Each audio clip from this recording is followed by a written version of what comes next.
Serre France, le réseau de conseil et d'expertise comptable présente Parole d'expert. Serre France, partenaire de la performance des chefs d'entreprise.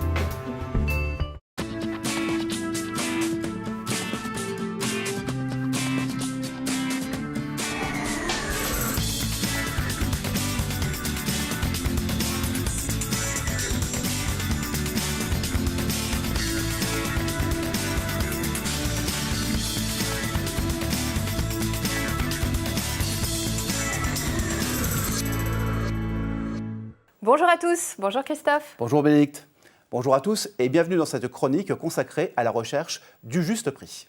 Mes produits sont-ils au bon prix ? Quel dirigeant d'entreprise ne s'est pas posé cette question cruciale, mais ô combien difficile à résoudre ? En effet, Bénédicte, définir un prix juste est une démarche exigeante qui nécessite de prendre le recul nécessaire pour analyser la véritable valeur de vos produits plutôt que de vous laisser porter par des idées clés en main, pour ne pas dire préconçues. Et pour éviter ces écueils, nous vous proposons quelques conseils d'experts.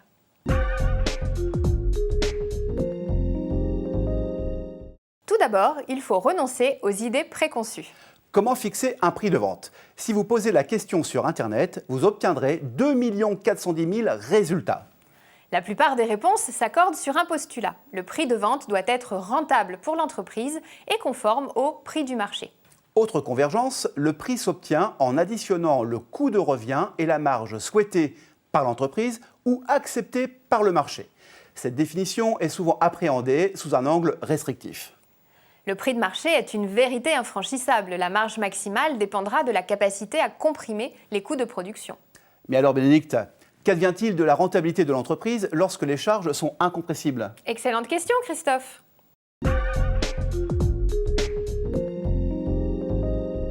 Pour de nombreuses entreprises, et notamment les TPE qui n'ont pas la capacité à jouer sur les volumes et qui ont des charges de structure maîtrisées, plus que le coût, c'est la notion de valeur qui doit être recherchée. Le sujet peut se résumer en une question. Comment donner de la valeur à un produit ou à un service a priori banal ? En la matière, évitez les idées préconçues du style « si je passe à 40 € de l'heure, je perds tous mes clients ». Sinon, comment expliquer que des entreprises croulent sous le travail alors qu'elles facturent 50 € de l'heure ?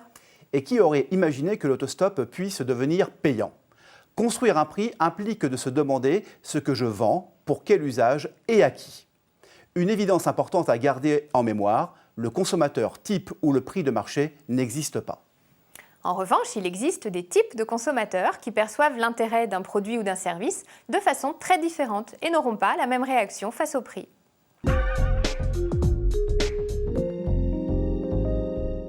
Plus les attentes envers un produit seront importantes et comprises par le chef d'entreprise, plus le prix de vente pourra être éloigné de son prix de revient.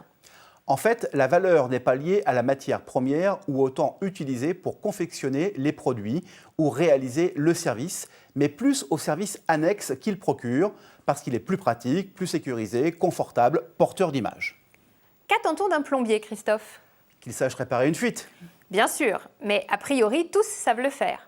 En revanche, s'il est capable d'intervenir rapidement, ce qui est votre véritable attente, le service prend une autre valeur. En tant que chef d'entreprise, il vous appartient de choisir votre cible de clientèle, de définir pour votre entreprise un positionnement commercial clair et compris des clients. Mais il vous appartient aussi d'organiser l'entreprise pour faire en sorte que le service soit à la hauteur du prix pratiqué.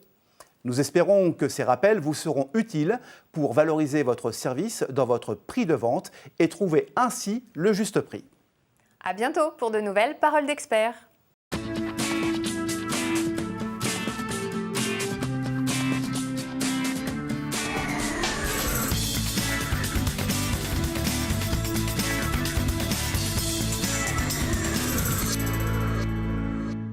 Serre France, le réseau de conseil et d'expertise comptable vous a présenté Parole d'expert. Serre France, partenaire de la performance des chefs d'entreprise.